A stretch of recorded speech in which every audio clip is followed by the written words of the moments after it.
ये सब मनुष्य डूबे हैं, प्राणी सब डूबे हैं, लेकिन प्राणियों के विषय में कोई उपदेश नहीं हो सकता। चाहे चींटी हो चाहे हाथी, वो ज्ञान की बात नहीं समझ सकते हैं, मनुष्य समझ सकता है, इसलिए मनुष्य के लिए उपदेश है। मनुष्य दुख से छूटना चाहता है तो पहले समझे कि मैं कौन हूँ। दुखी कौन? मैं दुखी होता हूँ, मैं कौन हूँ? और दुख कहाँ से आता है, वो क्या है? ये मूल बात को समझो, भगवान को नहीं। कहीं भगवान को मान करके पूजा पाठ करते करते जिंदगी बीत गई, काम क्रोध लोग वो ऐसे ही है। समझो कि दुखी कौन और दुख किससे? दुखी आप हैं, आप कौन हैं? मिट्टी दुखी नहीं होती है, काष्ठ दुखी नहीं होता है, पत्थर दुखी नहीं होता है, ये मकानात दुखी नहीं होते हैं। दुखी होने वाला चेतन है, आप चेतन हैं, आत्मा है। दुख कहाँ से होता है? अबोध से, न समझकर उल्टा काम करने से, अपनी गलती से। जहाँ जहाँ हम सुख मानेंगे वहीं वहीं दुख होगा। जो सीता और राम अयोध्या को तृण की तरह त्याग कर जंगल चले गए, इतना त्याग वाल्मीकि रामायण में लिखा है। कई ने कहा तुम्हें वनवास हुआ है। शाम को तो दशरथ ने बुलाया राम को और कहा देखो तुम्हारी राजगद्दी कल ही हो जाए तो अच्छा है। भरत जब तक बाहर हैं तुम्हारी गद्दी हो जाना चाहिए। भरत अच्छे हैं, सज्जन हैं, तुम्हारे अनुगामी हैं, लेकिन किसी का भी मन बदल सकता है। तो भरत जब तक अयोध्या से बाहर है तुम्हारी गद्दी हो जाना चाहिए, वाल्मीकि रामायण में लिखा है। राम चुप है। दशरथ कहते जाओ मैं वशिष्ठ को भेजता हूँ, दीक्षा ले लो, दोनों प्राणी साधना से रहो। वशिष्ठ जी जाते हैं, राम और सीता को दीक्षा देते हैं और राम और सीता कुश की घास पर रात में सोते हैं। सुबह राजगद्दी होना है। सुबह जो हुआ आप जानते हैं पूरा कांड। सुमंत पहुँचे राम के पास। राम को समझ में आ गया कि मामला गड़बड़ है। एकदम सुबह, राजगद्दी का समय तो 10-11 बजे दिन का होता है। खा पी करके लोग आते हैं सभा में। गए, दशरथ ने कहा हाँ राम, और कुछ नहीं बोल पाए। राम ने कहा पिताजी क्यों दुखी हैं, क्यों नाखुश हैं, क्यों नहीं बोलते हैं? कई ने कहा नाखुश नहीं है, अगर तुम बात को उड़ा न दो तो मैं बताऊं। ये उसका चुभता हुआ वचन था। ये सब वाल्मीकि रामायण के अनुसार मैं कहता हूँ। राम ने कहा माँ आप कहो तो मैं कुआं में कूद सकता हूँ, जान दे सकता हूँ, आप क्यों ऐसा संदेह कर रही हैं? कई ने कहा राज भरत को मिला है और तुम्हें 14 वर्ष का वनवास। इस पर वाल्मीकि जी ने लिखा है कि राम को शोक नहीं हुआ। ये राम का रामत्व है, राम की वीरता है। अगर लीला मान लो तो राम का कोई महत्व नहीं है। वो तो अनंत ब्रह्मांड नायक थे, लीला कर रहे थे। हम लोगों के लिए कोई प्रेरणा नहीं है, फिर लीला वूला नहीं है। पूरी वाल्मीकि रामायण में एक जगह नहीं लिखा है कि राम लीला करते हैं। ये तो गोस्वामी जी ने लिखा है। अध्यात्म रामायण में लिखा है। अध्यात्म रामायण भी आज से 700 वर्ष पूर्व बनी है। बिहार और बंगाल के बीच में श्री राम शर्मा नाम के एक विद्वान हुए, वेदांती, आज से 700 वर्ष पूर्व, उनका लिखा हुआ है। फिर गोस्वामी जी ने अपना लिखा। लीला नहीं कर रहे थे राम, आग के पथ पर चल रहे थे। राज दिखा करके बन दिया गया और उनको शोक नहीं हुआ, ये बहुत बड़ा त्याग है, बहुत बड़ी इसमें प्रेरणा है। लेकिन वही राम और सीता जब प्रलोभन में पड़े तो दुख में फंस गए। सोने का मृग सीता देख के चंचल हो गई, इसको लाओ चाहे जैसे। राम ने तुरंत तर्कस बांध लिया। लक्ष्मण ने कहा भैया सोने का मृग कहीं नहीं होता है।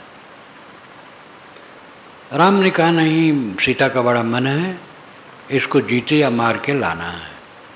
अब आप जानते हैं उसी के बाद दोनों महा दुख में फंस गए। सीता रावण के अंक में पड़ी रोती रही और राम बन बन रोते रहे, और ये रोना जीवन के आखिर तक गया। वनवास सीता को हुआ। अयोध्या में जब राजगद्दी हुई राम की, तो एक रात को शाम को भोजन करके जब बैठे तो मित्रों से उन्होंने पूछा कि मेरे विषय में, मेरी माताओं के विषय में, मेरी पत्नी के विषय में, मेरे राजकाज के विषय में अयोध्या में क्या चर्चा है। मित्रों ने कहा सब चर्चा अच्छी, एक चर्चा खराब है। लोग कहते हैं सीता इतने दिनों तक लंका में रही और राम ने फिर ला के पत्नी बना ली। हमारी भी पत्नियां कहीं भी रहें, लौटेंगे तो उनको पत्नी बनाना पड़ेगा। ये चर्चा चारों तरफ है। राम को जैसे सांप छू जाए, सबको विदा कर दिया और तुरंत अपने तीनों भाइयों को बुलाया और कहा देखो मैं कुछ कहने जा रहा हूँ, इसमें तुम लोग प्रश्न नहीं कर सकते हो। वो ये है कि सीता के नाते मेरा बड़ा अपवाद हो रहा है, बड़ी निंदा हो रही है। सीता कहती थी कि एक रात ऋषियों के आश्रम में रहना है और उन्हें ऋषि पत्नियों को कुछ देना है। लक्ष्मण तुम उनको बता दो कि इसीलिए ले चल रहे हैं, उनको यहाँ बताना नहीं कुछ। और सुमन से कह दो रथ चौथन ले जाएं कल, और गंगा के पार वाल्मीकि आश्रम के वन में छोड़ देना। जब वहाँ छोड़ना तब बता देना कि अपवाद के डर से राम ने तुम्हें सदा के लिए निकाल दिया है। कितना निर्दय निर्णय है। और यही सब हुआ। अंत में जब राम ने यज्ञ किया नैमिषारण्य क्षेत्र में, तो वहाँ वाल्मीकि लव और कुश को लेकर के आए और सीता को भी। जब राम को पता चला तो उन्होंने सभा में कहा कि सीता अपना पातिव्रत सिद्ध करें सबके बीच में। ये भी महानिष्ठुरता। सीता ने नहीं कहा कि राम अपना पत्नी व्रत सिद्ध करें, हमसे अलग बहुत दिन तक रहे, पता नहीं क्या करते रहे। सीता ने नहीं कहा, राम ने कहा। और सीता ने कहा हे पृथ्वी माँ हमें जगह दे। और जमीन फटी और उसमें चली गई। ये तो काल्पनिक अंश है, किसी कहने जमीन नहीं फटती। अर्थ है उन्होंने अपना शरीर त्याग दिया और पुरुष के गाल पर एक चांटा फिर लग गया। पुरुष सदैव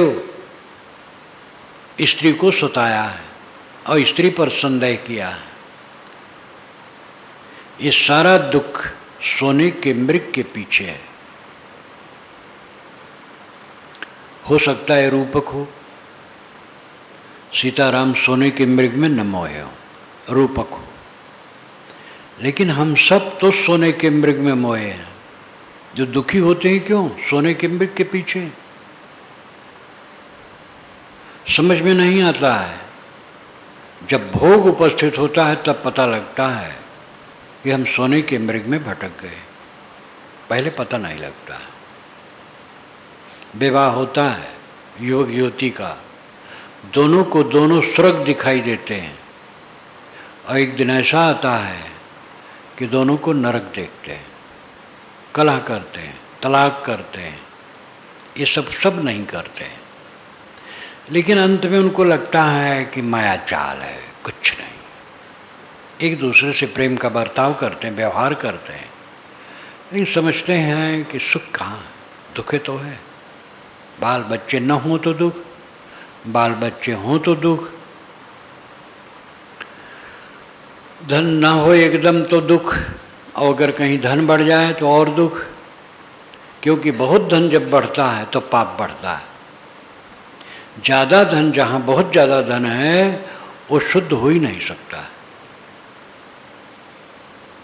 आजकल तो महात्मा लोग 10 से 15 दिन में अरबपति खरबपति हो रहे हैं।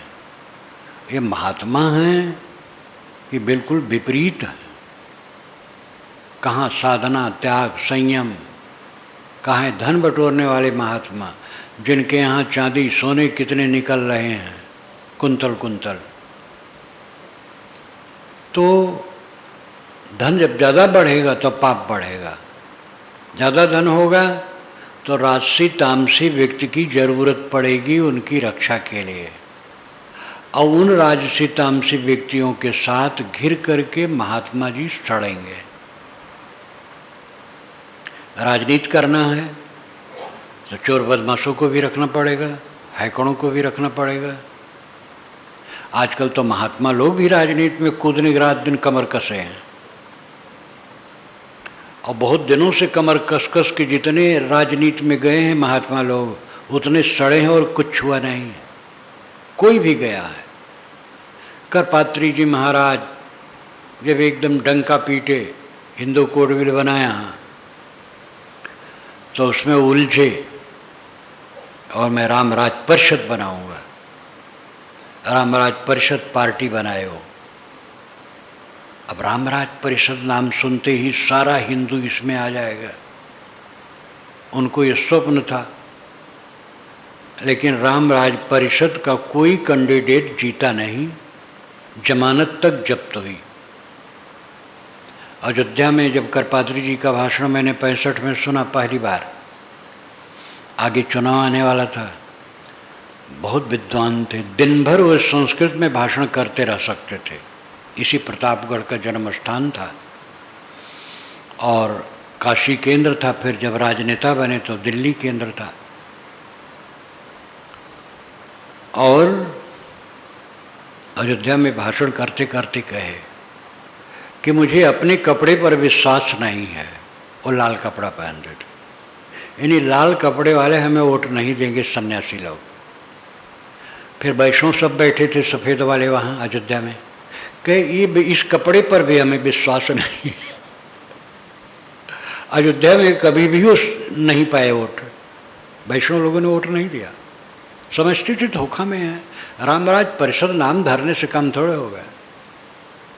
ऐसे अनेक महात्मा राजनीति पार्टी बनाए और सड़े। जब राजनीति पार्टी बनाओगे, राजसी तामसी इकट्ठे होंगे, गुंडे भी इकट्ठे होंगे, उन्हीं में घिर करके आप भी सड़ोगे। ये जो राजनीति को लेकर उछलते हैं महात्मा नामधारी, इनको बड़ी तृष्णा है, साधुता में इनको रस नहीं है। साधुता में जिसको रस होगा राजनीति को छुएगा नहीं। यहाँ स्थापित हुआ आश्रम, कोई राजनेता अपने से आए तो सबका आदर है। एक कभी इनको बुलाया नहीं, मैं बुलाता लाखों लाखों रुपए दे जाते लोग, लेकिन कभी नहीं बुलाया। एक बार बड़े नेता, एक साधु ने कहा, साधु से बात, मेरी पुस्तक पढ़े, जो कि यहाँ उत्तर प्रदेश के मुख्यमंत्री रहे, केंद्र में भी मंत्री रहे, तो हमारी पुस्तक पढ़ के बहुत प्रभावित हुए। तो साधु ने कहा कि हम कार्यक्रम आप दोनों करवाना चाहते थे, करवाइए, मैं तो यहाँ हूँ ही, अब साहब को फुर्सत मिले जब वो आवे तो हम चलेंगे। तो मुझे फ़ोन किए साधु, कलकत्ता में था। मैंने कहा भैया बिल्कुल चुप रहो, मुझे राजनेता से मिल के कार्यक्रम करवाना है, न उनसे कुछ पाना है। हाँ कोई राजनेता हो आवे, मेरे पास आदर है, किंतु मिलना और उनसे मिल के कार्यक्रम करवाना और उनसे कुछ लाभ लेना ये बिल्कुल नहीं हो सकता, अब आज तक नहीं किया। राजनीति भी जरूरी है, उसके बिना देश नहीं चल सकता है, और उसमें लगने वाले होड़ हैं, लगाते हैं, वो धकियाते हैं एक दूसरे की तरफ। हम साधुओं को उसमें घुसने की जरूरत नहीं है। साधुओं का काम बहुत बड़ा है, समता, शील, संयम। ये महात्मा लोगों को सनक है कि हमें भीड़ सुनने आती है तो हम पार्टी बनाएंगे तो सब आ जाएंगे, उनका पागलपन। महात्मा जान करके आते हैं, और जहाँ पार्टी बनाए तहाँ लोग खिसक जाएंगे और कुछ लोग रह जाएंगे। मैं ही यहाँ कांग्रेस का पक्ष करो तो इसमें जो भाजपा संस्कार के हैं, सपा के हैं, बसपा के हैं, कम्युनिज्म के हैं, वे खिसक जाएंगे। हमें गुरु मानेंगे, पूजेंगे, लेकिन हमारी पार्टी में नहीं आएंगे। अगर हम भाजपा पक्ष करें, कांग्रेस वाले खिसक जाएंगे और लोग खिसक जाएंगे। लेकिन महात्मा पागल होते हैं, इनको अकल नहीं है जो राजनीति में जाते हैं। साधना सबसे बड़ी चीज़ है, संतत्व सबसे बड़ी चीज़ है, संत गुण सबसे ऊपर है। हमें हमारे में संत गुण आना चाहिए। संत गुण शांत, मानव मात्र के लिए करुणा और प्रेम, देश के सभी पार्टियों के लिए समान। आज तक मैंने नहीं कहा कि अमुक पार्टी को वोट दो, मेरे अंतरंग भक्त पूछे, लेकिन मैंने नहीं कहा कि अमुक को वोट दो। जिनको तुम समझो, अपने साधुओं को नहीं कहता हूँ कि अमुक को वोट दो, जहाँ तुम्हें अच्छा लगे वोट दो। साधु को समता होनी चाहिए, शांत होनी चाहिए। दुनिया तो दुखी है, पीड़ित है। साधु सुखी हो, आत्मसंतुष्ट हो, आत्मतृप्त हो, और जनता को इसकी ज़रूरत है। साधु के पास गए, वे स्वयं राजनीति में उलझे हैं, लड़ाई झगड़े में उलझे हैं, कलह में उलझे हैं, धन दौलत बटोरने में जायज नाजायज प्रपंच कर रहे हैं। तब गृहस्थ लोग सोचेंगे इससे अच्छा तो हम जहाँ हैं वही ठीक। गृहस्थों को आदर्श मिलेगा संतों से, उनके त्याग, वैराग और शांति से, धन से नहीं। महात्मा बहुत बड़े धनी हैं, इससे गृहस्थों को क्या मिलेगा? महात्मा के पास बहुत लोग आते हैं, अब राजनीतिक बाजी से आते हैं और प्रपंच से आते हैं, तो उसका मतलब क्या हुआ? चमत्कार से आते हैं तो क्या हुआ? ज्ञान विवेक के नाते आए। तो साधु नामधारी जो राजनीति में जाते हैं वो दोनों तरफ से नष्ट होते हैं। साधु का काम है साधना में रहना, और मानव मात्र के लिए समता, और राजनीतिक पार्टियों में सब के लिए समता, सबका आदर। शांत की आवश्यकता है, और उसके प्रेरणास्रोत शांत आत्मा हो सकते हैं, उन्हीं को हम संत कहते हैं। दुख सबके पास है, और दुख अपना बनाया है। अपने अपने दुखों को मिटाने के लिए प्रयास करो। अपना अज्ञान, अपना अविवेक, सोने के मृग के पीछे हम सब भाग रहे हैं। सोने का मृग क्या है? सुख। स्त्री में सुख है, पुरुष में सुख है, पुत्र में सुख है, धन में सुख है, सम्मान में सुख है, चेला चाटे में सुख है, मान बढ़ाई में सुख है, गुरुवाई में सुख है, मानते में सुख है। ये सारा भाव दुख देगा। ये सब सेवा की जगह है, सेवा करो, इन पर मनन चिंतन करो। अहम शुद्ध चैतन्य ज्ञान स्वरूपम अजराहम अमराहम अखंडम अनूपम अहम शुद्ध चैतन्य ज्ञान स्वरूपम अजराहम अमराहम अखंडम मनोपम अहम शुद्ध चैतन्य ज्ञान स्वरूपम अजराहम अमराहम अखंडम मनोपम अहम शुद्ध चैतन्य ज्ञान स्वरूपम अजराहम अमराहम अखंडम मनोपम अहम शुद्ध चैतन्य ज्ञान स्वरूपम अजराहम अमराहम अखंडम मनोपम